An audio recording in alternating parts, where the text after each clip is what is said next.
আসসালামু আলাইকুম। কেমন আছেন? আশা করি সবাই ভালো আছেন। আমার পিছনের যে ব্রিজটি দেখছেন, এটি গাইবান্ধাবাসী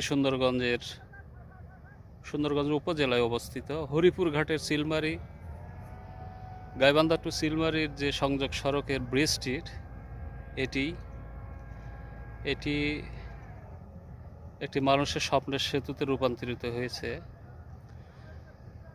এটি দিয়ে গাইবান্ধা থেকে চিলমারি হয়ে কুড়িগ্রাম পর্যন্ত যাতায়াত করার সুন্দর একটি সুব্যবস্থা।